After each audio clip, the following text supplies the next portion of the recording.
Are you looking to be physically active at the extreme level, but you got a lot of excuses because you got some physical health issues?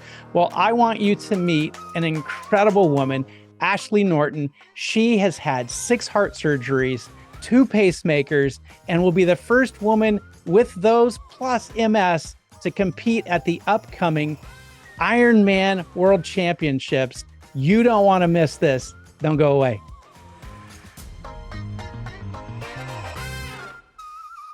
Ashley, it's so great to have a conversation with you today. How you doing? Good. Thank you for having me. Great. Oh, thank you. Now, where are you at right now? So we're in Seattle, Washington. Seattle. So you're training right now for the championships for the Ironman competition. It's going to be in Kona, Hawaii, coming up. How's the training going? Yeah. This is the first ever women's VinFast World Championship for Ironman, where they separated the women and the men. The men will be in Nice, France. This is the first year they've ever done that. So it'll be a compilation of some of the biggest, baddest women in the world taking over Kona. So it's been going good. We just crossed Salem about 10 days ago, Salem, Oregon, Ironman. We did a half there. I'm doing another half in Maple Valley, Washington, Ironman in September 17th, and then we'll head to Kona after that. So the demand is high. Yes. It's a lot of training, but fortunately my body is holding up pretty well. So Well, that's shocking to me because an Ironman competition, if people don't know this, Ironman, I believe, correct me where I'm wrong, 2.4 miles of swimming, yes. 112 miles of cycling, and 26.2 miles of running. All Correct. three of those? Yeah, all three of them in under 17 hours will be a full Ironman. Correct. I don't know if I could do the swimming in under 17 hours. That's It crazy. sounds like a lot. It does. And I know people, when they hear that, they're just like, I'm tired just thinking about it. Like that's something that I hear a lot. But once you start getting your body trained for the intensity and for the longevity, it just becomes second nature. Like I just did 50 miles on my bike and and 80 miles on Sunday. And, it's just your body starts acclimating to it. So it's not as bad as Wow. people think.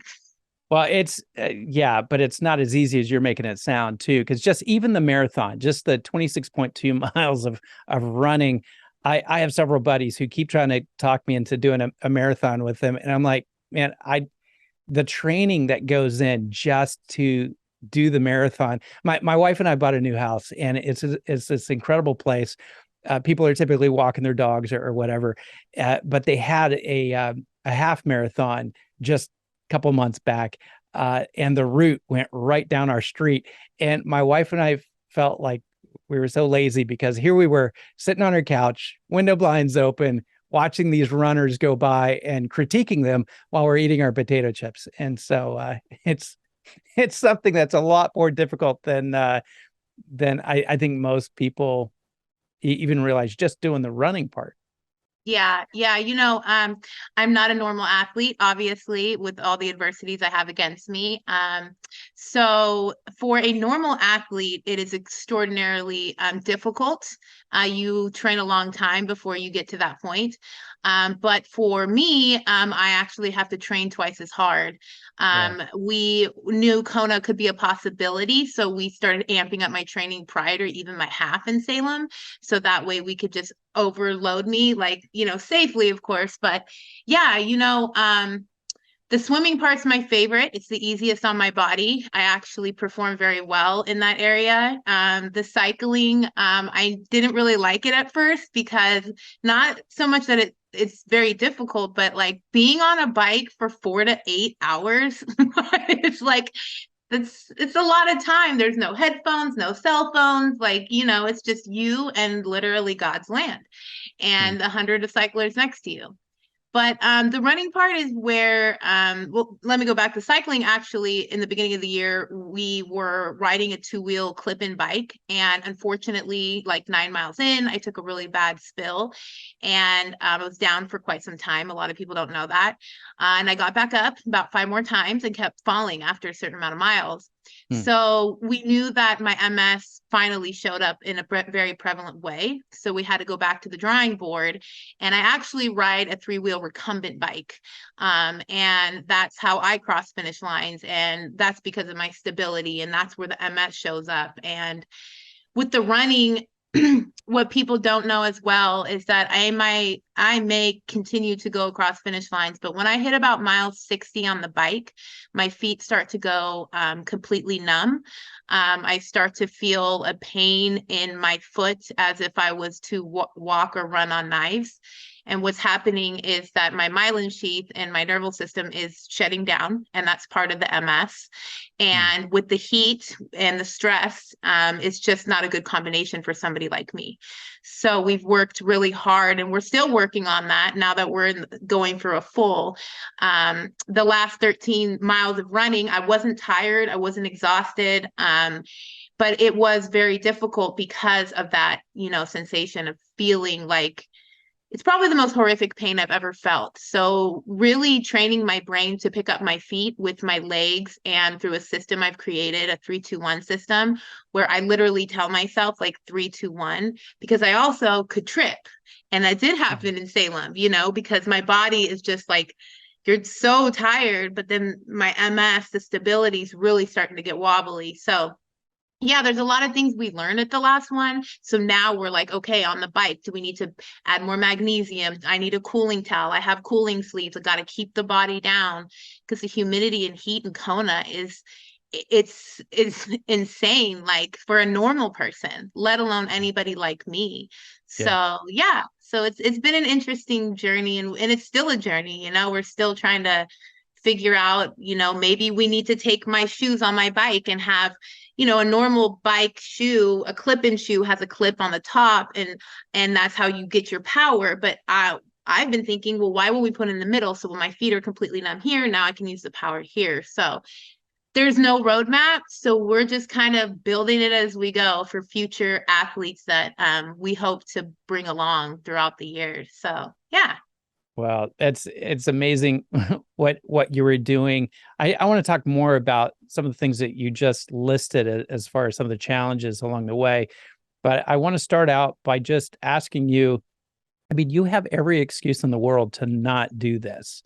Multiple sclerosis, 2 pacemakers, 6 heart surgeries. Why are you so passionate about doing this, which seems to be dangerous for your physical being?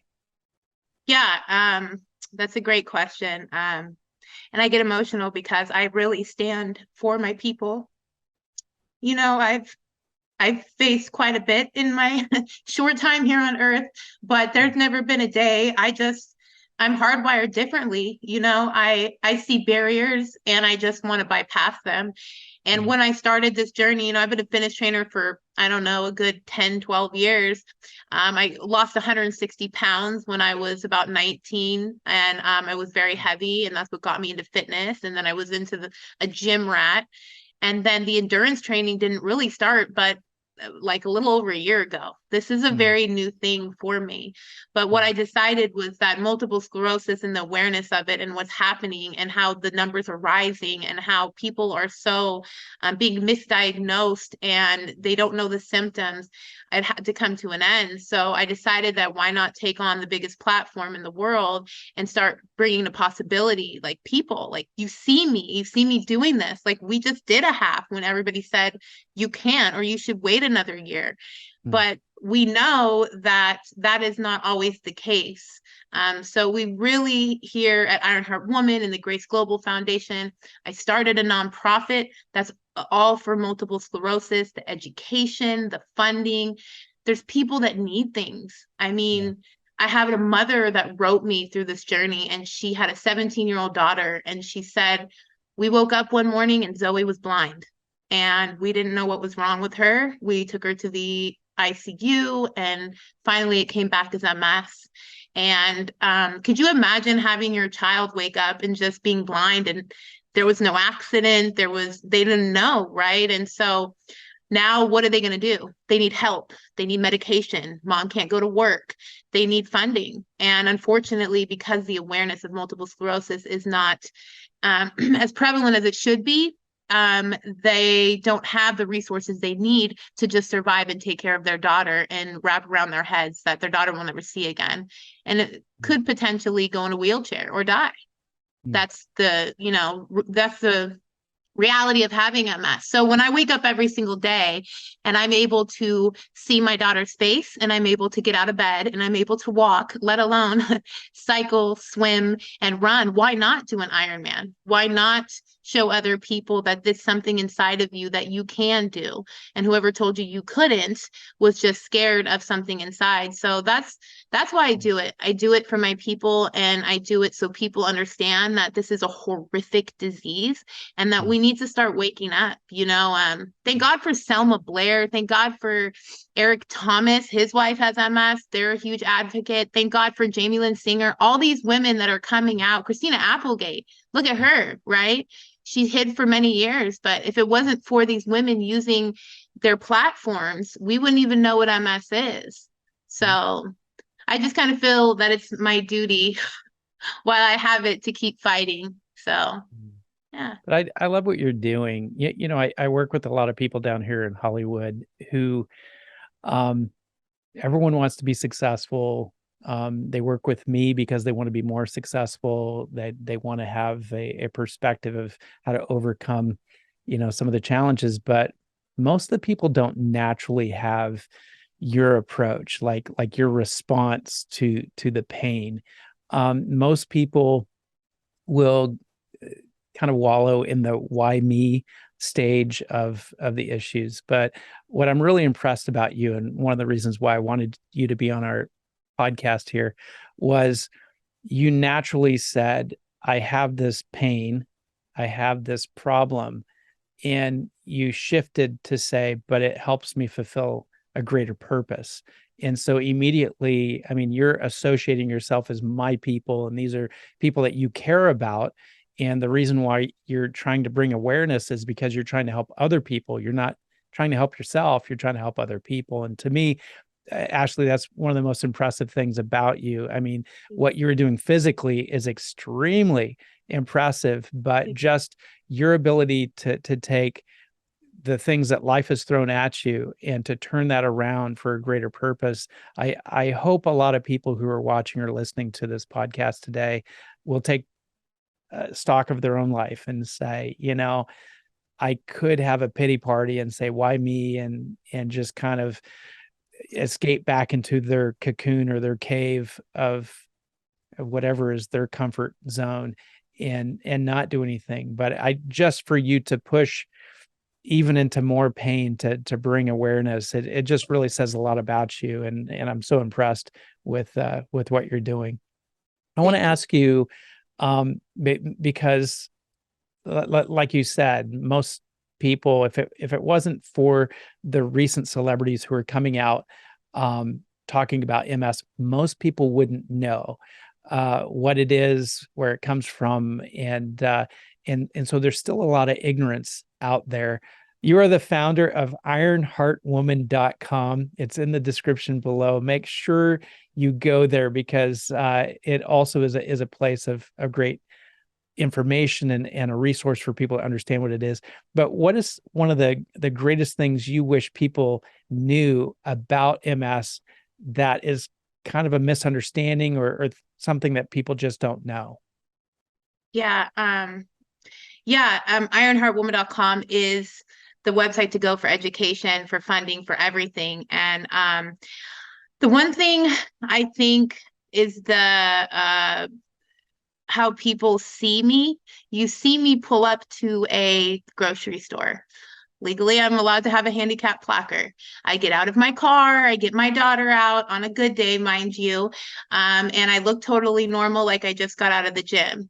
And so what people don't know is that there's good days and bad days. And I think that's what was really important about doing this. And we've been documenting every day, good, bad, and ugly, Yeah. and to see what it looks like. And it can be a little scary for some people. Like one day I'm jumping out of my car, the next day I'm shoving a needle in my side because I have to take Copaxone to hopefully stop the lesions from occurring to make me go completely, disabled. And maybe another day where I wake up and I can't feel my feet and I can't drive my daughter to school. And so we have to find somebody else or Uber or things of that nature.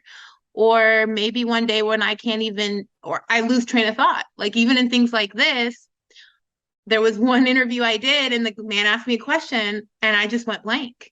And then I'm like, I'm sorry, can you say that again? But it's not me, it's the lesions in my brain. So just because somebody looks like they're able does not mean that they're not going through something that is horrific.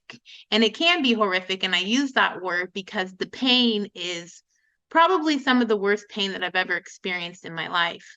And the unknown too. It gets very depressing having MS, like if you could imagine walking around not wondering if you're going to wake up and be blind one day, or it's just over for you, or you're just going to die, so living like that for me is the reason, again, why I do so many things that I do. And I continue to want to break barriers that have never been broken before, so that people can really appreciate this disease. They can start educating our children because that's who's going to be most affected. Specifically in the Pacific Northwest, we have the highest rate of MS growing in numbers that we cannot stop. And there is no cure. And so my daughter, your daughters, your grandchildren are all, susceptible to have this condition and not know until like me, I had many signs that I didn't know. My feet would go numb in the gym, thought I was dehydrated. Got on a bus with my daughter when I was 2, didn't know I was on it for multiple hours till I was kicked off and didn't even know where I was at. My lesions were swelling in my brain. So, just things of that nature. So it's really hard because MS looks really differently on everybody. There's a young lady that we talk through social media quite a bit, and she's learning how to rewalk. And me and her have, and I'm over here doing Ironmans, and I think about her when I think about pain, like there's no comparison whatsoever. And so, yeah, just be kind to people. You don't know what they're going through, whether it's not even MS. Everybody has a testimony that we all need in order to face our adversities and break barriers in this world. And what more impactful world we would have if people would be honest and start being kind to others in that arena, right? You'll never regret being kind. Yeah. Amen. You'll regret going off on somebody, but you never regret being kind. Yeah. So I have a question. How old were you when you finally were diagnosed that you had MS? It was about 6 years ago. I had signs prior. We were always focused on the heart things. When I was younger, I had so many heart issues, and they finally put the pacemaker in. We thought that was going to be the, because my heart never stopped. I want to make that very clear, but I would go down to like a 15 on a good day. So I'd fall down to the ground like a noodle. And so had the pacemaker.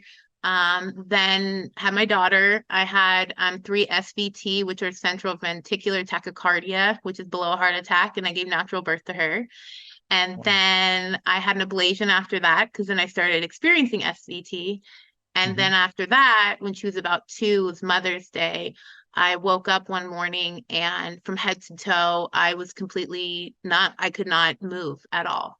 All I could do was scream. And I will never forget that I screamed so loud because she was still so little and she was in her little sleeper that the fire department came and broke the door down and took me to Harbor View. I stayed there for quite some weeks, and they when you have a special person like me that has dual disabilities, not just one, they don't like to scan pacemakers because and mine was very old at the time, to try and preserve it. So they only scanned me for the waist down. They did some spinal taps to make sure it wasn't cancerous, things of that nature, and called it autoimmune, and eventually sent me home.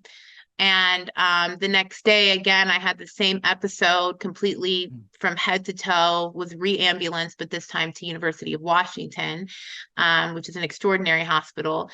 And it was then they did the full scan of my brain, and they said, "We're sorry, they came in, we missed 7 lesions on your brain, and this is multiple sclerosis." Mm. And for me, like, my mom, it was the most devastating moment of her life. She kind of already knew this could have been a possibility. And me being the Ashley Grace that I am, I'm like, all right, great. Like, how do we beat this? And that's how, naive I was. Like, they Yeah. had to say, "I'm sorry, but there's no cure for this. Like, you just manage it if you can, So Mm. yeah, it's been a while now. And I've been very blessed. I will say that I've had some flare-ups. That's what they call it when you go into these episodes of like not feeling your feet, not being able to walk. I have a couple fingers on my left hand that I can't grip at all whatsoever. But usually I do pretty well. If I have those, I go get steroids. But yeah, it's really important. This too, I wanted to say, is because there's a lot of doctors and ambulances that are very uneducated as well. And I've Mhm. experienced that in the last 6 years, where I'll get in an ambulance and they won't even know what to do with me with Yeah. MS. So that was a huge drive for me too when I started the Grace Global Foundation and the nonprofit. Was not just for the people, which is an obvious. It was for Mhm. education for these hospital, emergency room doctors, because unless you get a neurologist to come down and help you, they could just totally miss you. And I mean, look at what Selma Blair, she was talking about in her book, about how many times she was misdiagnosed and just pushed out of hospitals and doctors. Yeah. So yeah, it's pretty bad out there. So hopefully this will help.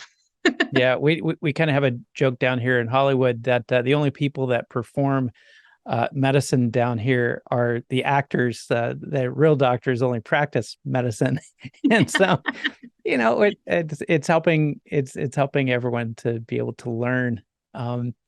Even some of the issues, and like you mentioned, MS and other uh, conditions are on the rise, and so there's a lot of misdiagnoses and a lot of new diagnoses that need to be figured out, that the medical professionals are trying to even catch up, with what's happening in the world that's not the same.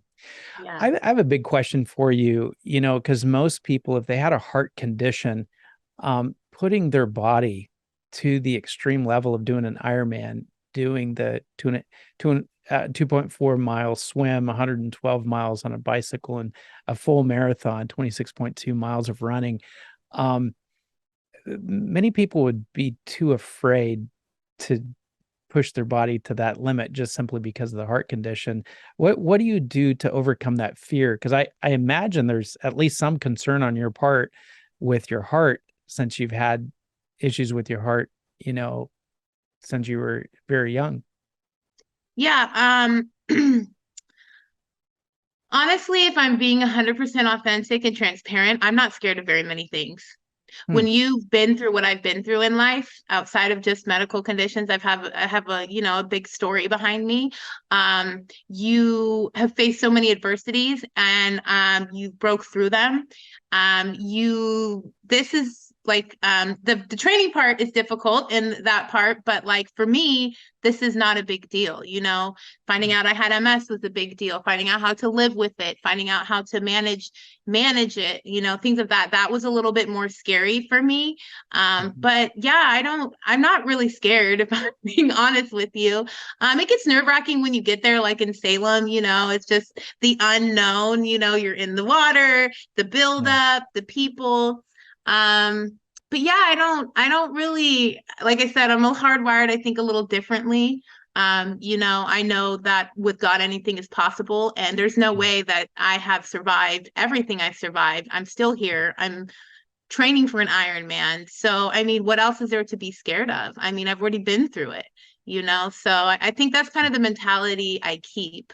Um, I'm more scared of those big hills I have to climb on my bike than anything else. Or the energy lab I get to run through that I keep hearing about is like brutal. So I'm more, you know, but I'm not really scared. I'm not scared. I'm very, I'm at peace with everything.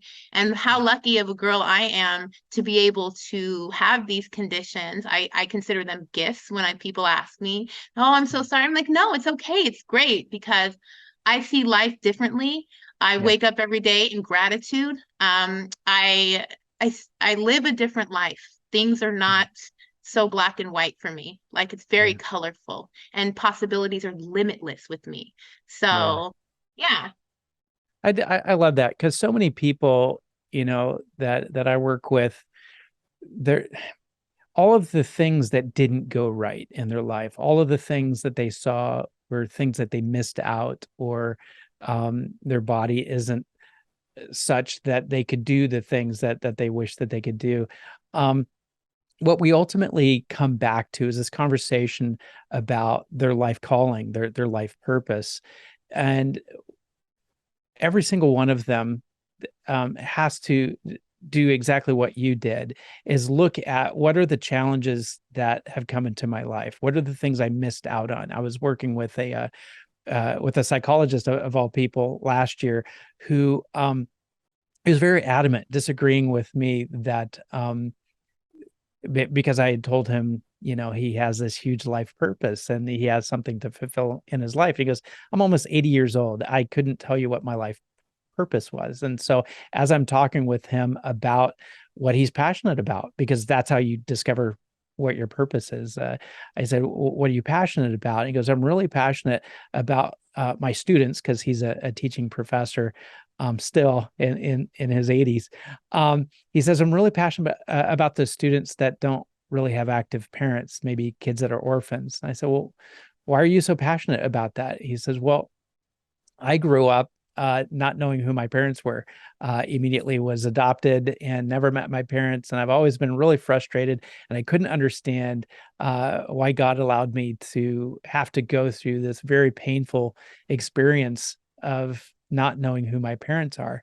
And I just stopped him and I was like, do you even hear yourself? The thing that you're most passionate about, which is being empathetic and caring for these students that don't have active parents, the very experience you went through, you wouldn't be empathetic. You wouldn't be there inviting them to your home to have dinner and making sure that they have a place to go for holidays if you hadn't gone through that experience. It was prepping you to actually care about a group of people you probably wouldn't in any way be sympathetic, much less empathetic of. And so I see what you're doing as well, as you're very empathetic to the plight of everyone with MS.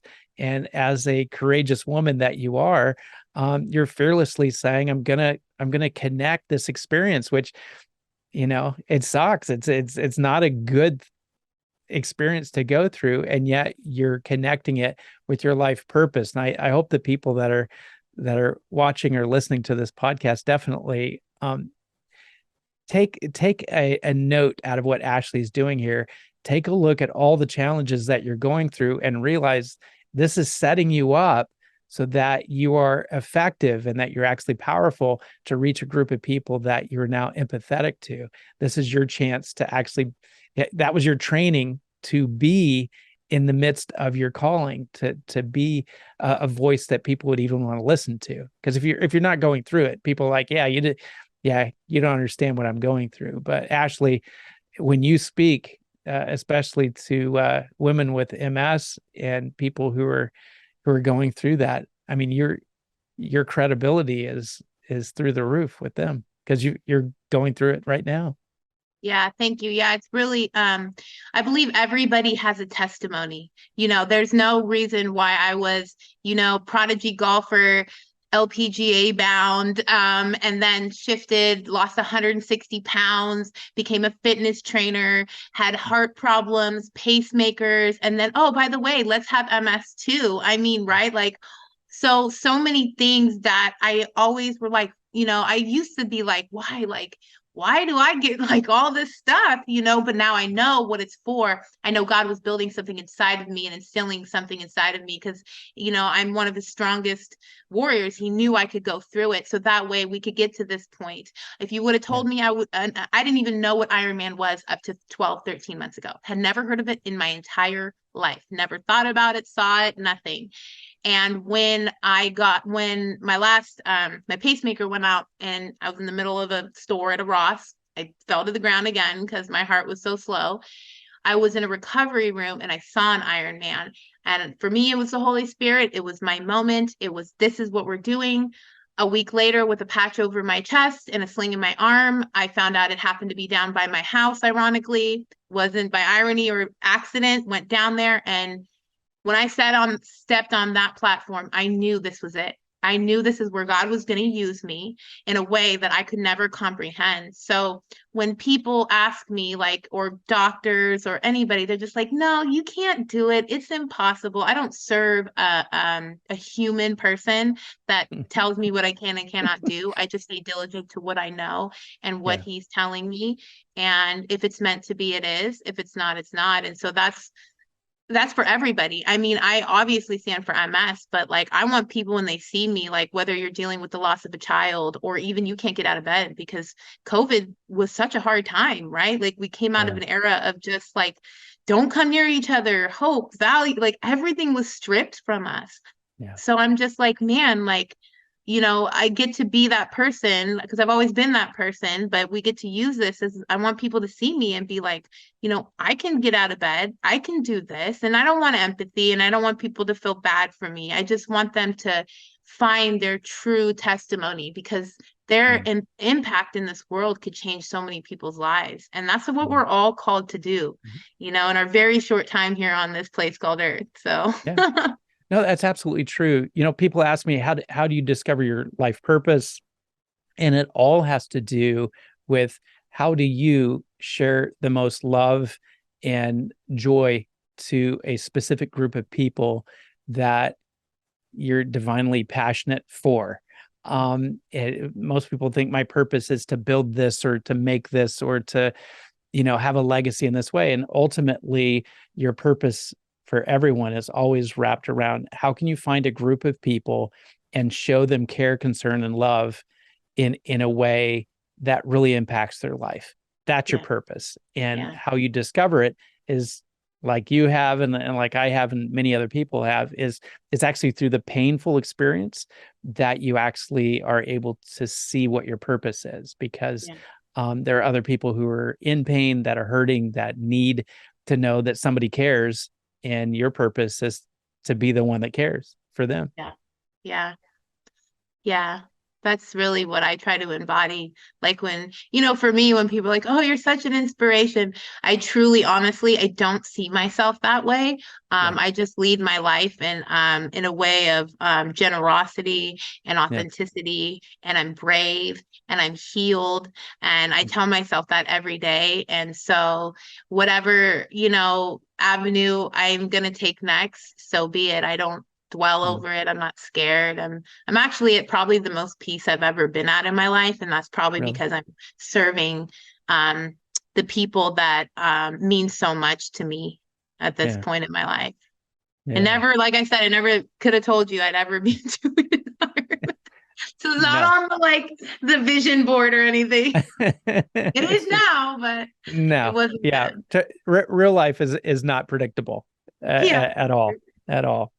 So I want to go back. You had mentioned toward the beginning about the experience of doing this Ironman and about you said it at mile 60, I believe it was on the bicycle, which is halfway, that it feels like someone's stabbing your feet.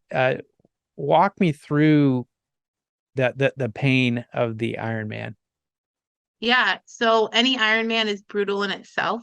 My experience in Salem was, especially when I got to that run, is when it really starts to sink in, is when you're starting to pass people. And I don't know if you've ever watched it before. If you haven't, it's extraordinary, but it's just like, they're like, they're like trying to keep, and you're like running past these people and it's a little disturbing at first, but Yeah, for someone like me, I think that really started showing up when we started adding so much volume to my load, when we were like, okay, if we're, gonna do even consider Kona, we got to start amping it up a little bit.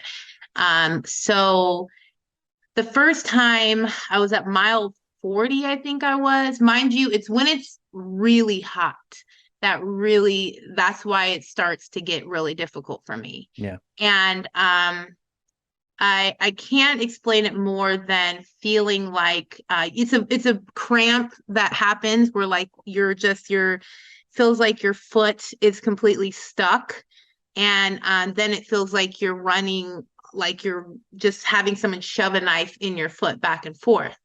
And there's been times where I've cried. I just cry it out, and I'm just, I got to get used to the pain. It's going to be there. Like there's nothing we can do. Like I said, there was no roadmap. So we're like, okay, let's look into how we cool you down, towels, cooling sleeves, more magnesium. We've even gone to the extreme of taking lidocaine spray and spraying my feet with lidocaine before we shove it in. I carry a little lidocaine in one of my little pouches, Mm. anything and everything we could think of.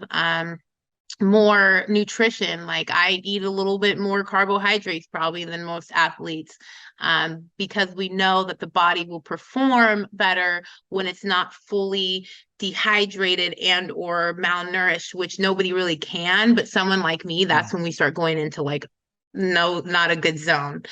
So yeah, it's horrific pain, but pain is temporary. It's a mindset that people have. Your body can do so much more than you could ever imagine. And so I tell myself that. And again, I envision the goal that's bigger when I'm out there.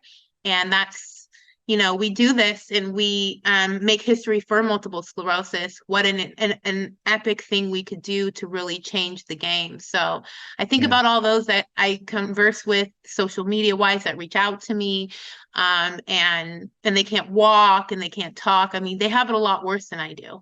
I'm grateful for where I'm at. So that's how I get through the pain, is I think of them. I think of the Mm. people that are suffering, and the future people that will be saved, because the awareness will be spread to, you know, I think it's an argument that has been made a few times, but no disrespect to the Olympics, no disrespect to Tour de France, but like this is truly the hardest day in sports because it's a compilation of Yeah. three sports in one. Like you're Yeah. putting your body to the ultimate test, right? Like, and Yeah. you have to learn how to transition and how much to eat, and or else you're just done. Your body won't go. So yeah, we try a lot of different things with the pain, but at the end of the day, it doesn't matter. It's going to happen.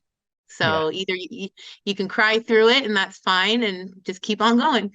I just love that because it's going to be painful and you're like, all right, here it comes. And you just deal with it. It is interesting.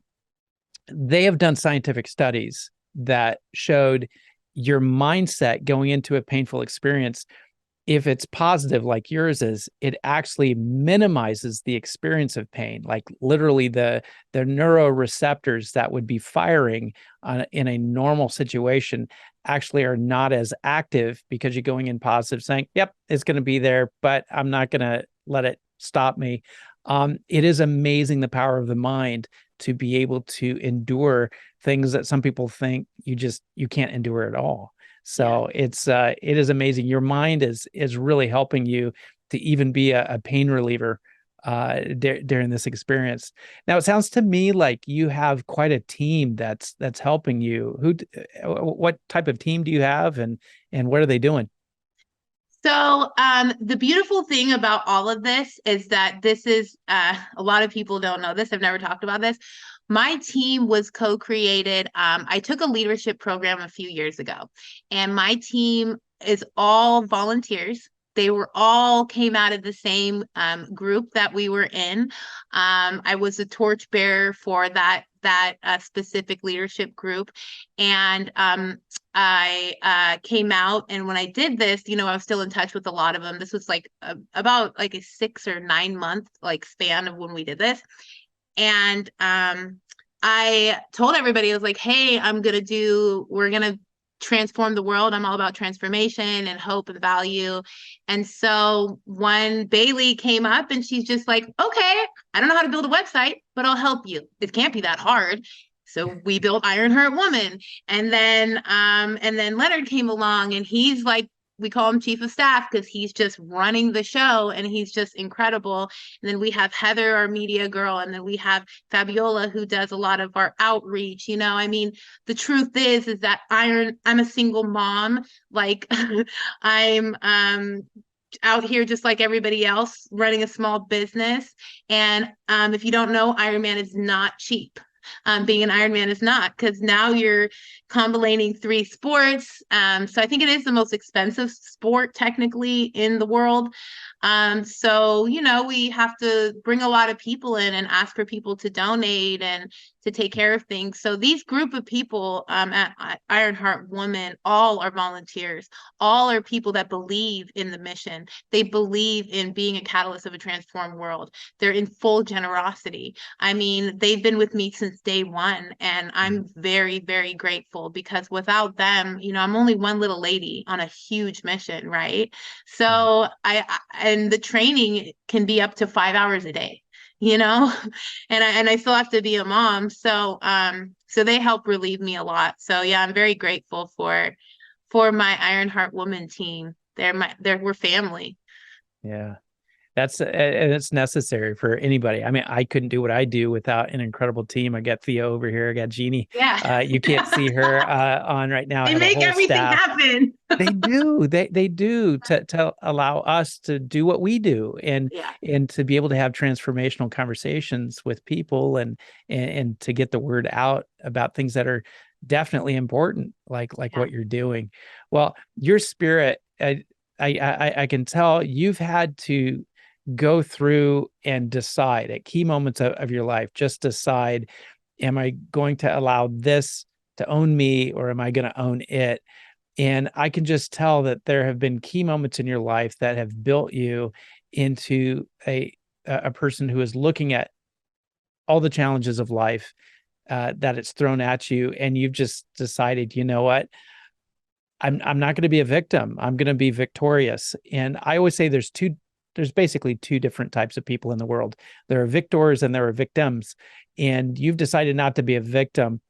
Was there any key moment in your life that you really felt as a young person that was just kind of the moment? Or have you always felt like, I just don't want people to pity me. I don't want to be a victim. What was your experience like in basically cementing into your personality and your approach to life right now? Yeah, I think with everything that's been thrown at me as a young person, that has instilled a strength in me. Again, I'm hardwired a little differently. God created me differently. Hmm. He knew his plan the whole time. He knew that this was going to happen. I was going to have heart problems and MS and single mom and everything. And it was tough. There was a lot of very tough days, and I haven't given up. I don't really see barriers. So I think also what instilled that in me too is that when I was younger, as we were bred to be golfers, it was a very strict regiment. Mhm. It was very, we weren't like normal kids. We were out the golf course after school. So I think that kind of helped build something inside of me. And then I've had to be resilient in some aspects, like losing 160 pounds as a whole person. I had to learn how to be a new person, right? Like Yeah. I've had to face adversities where I had to figure it out then, or times where I've fallen over and I can't use my legs. I'm like, okay, I got to use my arms now to like get me and my child somewhere where I can call somebody to help me. Yeah. So yeah, I don't know. I don't know where it came from. My mom, she's so used to it at this point, but I just think it's just from always never giving up and always getting back up. Yeah. And then finally falling into the right place. So Yeah. Well, I think that's the thing. I mean, you've fallen more times than you could probably count, but just seems like you've always fallen forward, not fallen back. Yeah. And that really is because of a mindset. And it really is a choice that if you're going to fall, well, fall forward and understand, yeah, it sucks. It's not what you ever would have written for your life, but it is the best thing for you. Your life, all of the pain, all of the problems, all the issues are the best thing for you so that you can be the best thing for others. And it's just really inspiring to me. And I know it's inspiring to the people that get to see you on media or watch you compete.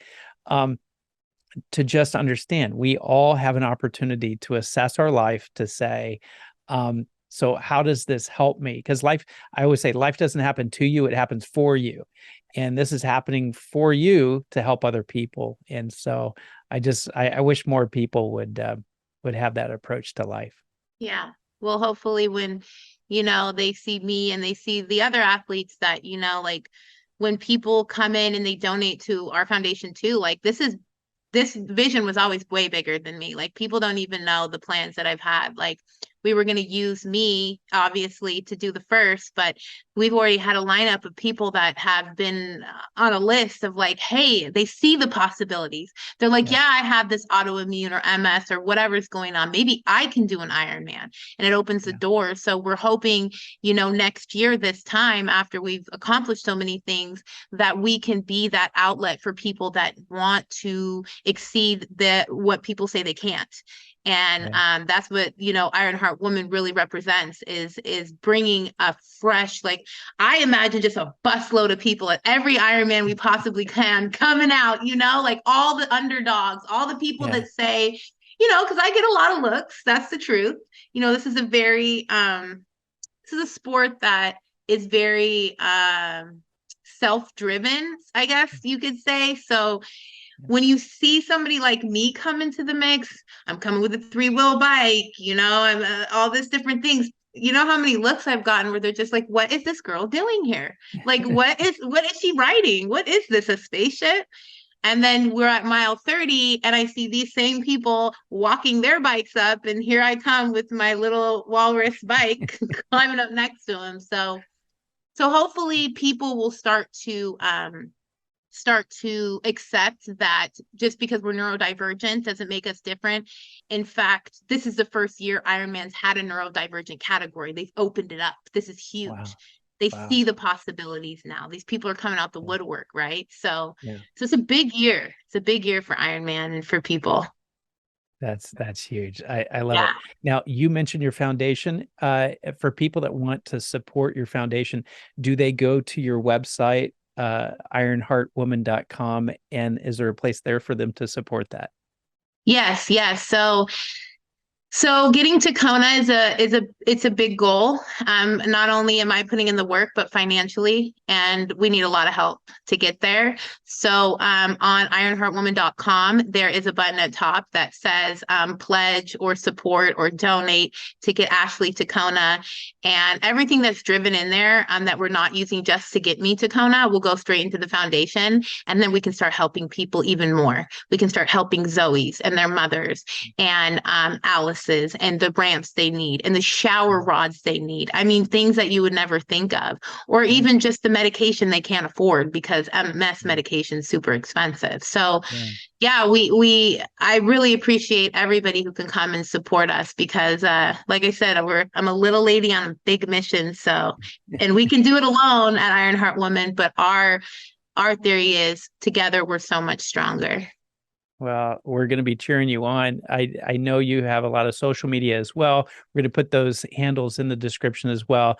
That they're on your website also. Yeah, my Instagram. It's Ironheart Woman is basically we keep it all that way outside of the Grace Global Foundation, and it represents the pacemaker in my heart. And somebody's like, you just never break. You're like made of steel. So you should be like Ironheart Woman. And I'm like, oh, that's kind of catchy. Okay. I think I'll ran with it. That's awesome. Well, I encourage everyone to follow you, Ashley, on your social media as well, just to be able to even encourage you and your team as you're on this incredible mission. And October 12th is a big day. October Yeah. 12, I believe it is, when you're going to be in Kona in 2023. So leading up to that time, everyone make sure you're cheering Ashley on our social media and helping her if you can with her foundation to help not only her, but all these people that she's trying to help. So thank you so much, Yeah. Ashley, for Thank meeting you with so me. much. You've touched my heart, and you're such an inspiration to all of us. Thank you. Thank you so much. Thank you to everybody and everybody out there. Like, no matter who you are, what you're going through, anything is possible. Anything. And you're living proof of that to us. Thank you so much for joining us. For those of you who are watching, don't forget to hit the subscribe and the like button so you can get more content like this. And if you want to see our television show Lifestyle, or watch other podcasts like this, or read our life-changing blog, make sure you go to our website, lifestyle.org, so we can continue this journey with you. Thanks so much. We'll see you next time.